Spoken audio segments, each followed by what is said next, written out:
I am a good person but I am a difficult person. दो बातें एक साथ कैसे हो सकती है? एक आदमी अच्छा भी है और एक डिफिकल्ट भी है। बिल्कुल हो सकती है, अच्छा होना और उसके साथ साथ डिफिकल्ट भी हो जाना।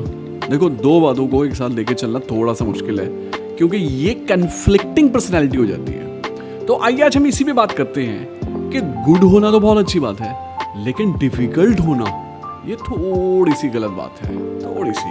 अब कैसे लगता है कि हम अच्छे तो हैं लेकिन हम डिफिकल्ट भी हैं? आइए मैं आपको बताना शुरू कर। हम बहुत कुछ जानते हैं और बहुत कुछ हम जानने के बाद हमारी कोशिश होती है कि हम बहुत कुछ दूसरों को बताते भी हैं। ठीक है, बहुत कुछ जानना बहुत अच्छी बात है और दूसरों को बताना भी बहुत अच्छी बात है। लेकिन जब ये बताना एक टीचिंग या एक प्रीचिंग में कन्वर्ट हो जाता है, यहां पर आप समझ लीजिए थोड़ा सा आप डिफिकल्ट होना शुरू हो गए।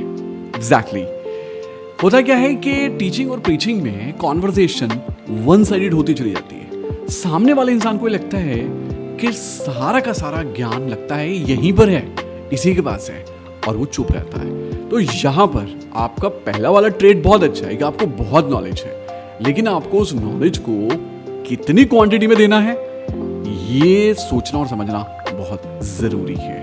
तो यहां पर हुआ डिसबैलेंस। आप अच्छे हैं लेकिन आप जब ओवर टीचिंग ओवर प्रीचिंग करते हैं तो आप डिफिकल्ट बन गए। कहते हैं ना कि जेनरस होना बहुत अच्छी बात है, बिल्कुल होना चाहिए। ठीक है, ये बहुत अच्छी ट्रेट है, you are a good human being. लेकिन ओवर जेनरस होना ये अब आपको डिफिकल्ट बना देगा। उसका रीजन क्या है? ओवर जेनरस होने के बाद सामने वाले को लगता है कि why this person is so over generous यार, व्हाई? उसको ये लगने लगता है कि कहीं कोई इसका हिडन मोटिव तो नहीं है, कोई छिपा हुआ मकसद तो नहीं है।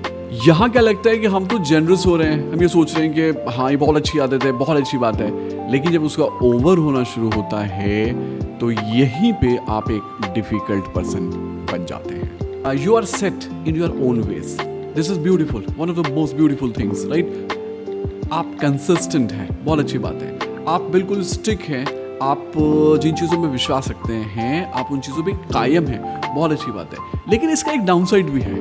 वो डाउनसाइड ये है कि हमें ये लगने लगता है कि मैं जो कुछ भी कर रहा हूँ दैट इज़ अ फाइनल। तो कहीं पर भी फिर हमारे अंदर चेंज होने की गुंजाइश नहीं बचती। ठीक है, कई बार ऐसा भी होता है कि कुछ चेंज हमारे लिए शायद हेल्पफुल हो लेकिन हम उनको अडेप्ट ही नहीं करना चाहते। तो यहीं पर वो बात जो आपकी एक कंसिस्टेंसी वाली बात थी, वो बात जिसमें आप विश्वास रखते हैं कि आपके पास जो कुछ है वो सबसे बढ़िया है, वो कहीं ना कहीं आपके लिए यहाँ प्रॉब्लम क्रिएट कर सकती है और यही सिचुएशन आपको डिफिकल्ट बनाती है। Criticism up to some extent is acceptable, but जब आप ओवर क्रिटिकल हो जाते हैं तो थोड़ा सा मुश्किल होता है। आप और हम अपने आप को परफेक्शनिस्ट समझते हैं, बहुत अच्छी बात है, हमें लगता है कि या वी आर परफेक्ट। लेकिन जब यही परफेक्शनिज्म हार्श होता चला जाता है तो इट चेंजेस इनटू क्रिटिसिज्म, फिर ये क्रिटिसिज्म में बदलना शुरू होता है। और जैसे ही क्रिटिसिज्म अपनी पराकाष्ठा को पहुंचता है, अपनी हाइट को पहुंचता है, तो वहां आपके रिलेशनशिप्स खराब होने शुरू होते हैं। तो शुरू में आप एक बहुत अच्छे इंसान थे, जब तक आप परफेक्शन की बात कर रहे थे, आप बहुत ही हेल्दी क्रिटिसिज्म की बात कर रहे थे, आप एक अच्छे इंसान थे।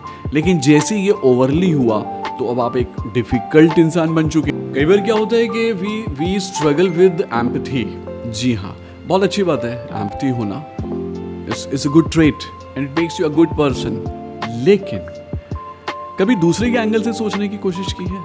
नहीं। जब हमें लगता है, जब हम फील करते हैं तब तो हम शो कर देते हैं, लेकिन जब हमें नहीं लगता कि ऐसी कोई ज़रूरत है लेकिन दूसरे को ज़रूरत है, उस वक्त हम बिल्कुल वैक्यूम होते हैं, शून्य होते हैं। तो एम्पैथी है आपके पास, बहुत अच्छी बात है, बट डिफिकल्ट आप कहाँ बन रहे हैं कि जब दूसरे को ज़रूरत है उस वक्त आप मौजूद नहीं हैं। रिलेशनशिप में एक बात और है जो अहमियत रखती है, वो ये है कि आप हमेशा बहुत जल्दी में हैं, हमेशा जल्दी में।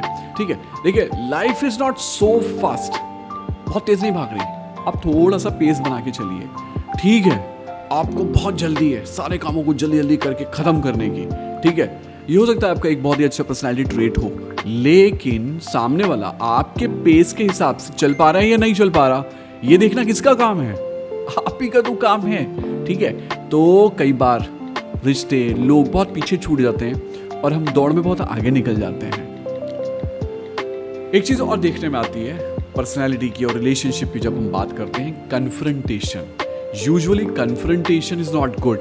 हमें अवॉइड करना चाहिए कि हम किसी से कन्फ्रंट हो रहे हैं, ज़बरदस्त तरीके की बहस में पड़ रहे हैं। लेकिन कई बार ये भी देखने में आता है कि अगर हम कॉन्फ्रंटेशंस को अवॉइड करते हैं तो हमारे रिश्तों के बीच में एक खाई पैदा हो जाती है। हम बात ही नहीं कर रहे, ठीक है, सिर्फ इस वजह से कि कन्फ्रंट नहीं करना हमें, तो ये तो कोई बात नहीं हुई। इट्स गुड कि कन्फ्रंटेशन आप नहीं करते, एक अच्छी बात है। लेकिन कुछ बातों पर बात करनी तो बहुत ज़रूरी है, तभी तो रिलेशनशिप साउंड रहेंगे, तभी तो मिसअंडरस्टैंडिंग्स दूर होंगी, तभी तो हम अपने आप जो सोचे चले जा रहे हैं और हमारे दिमाग में क्या बैठता चला जा रहा है, वो चीज़ें खतरनाक है। और यही चीज़ आपको एक डिफ़िकल्ट पर्सन बनाती है।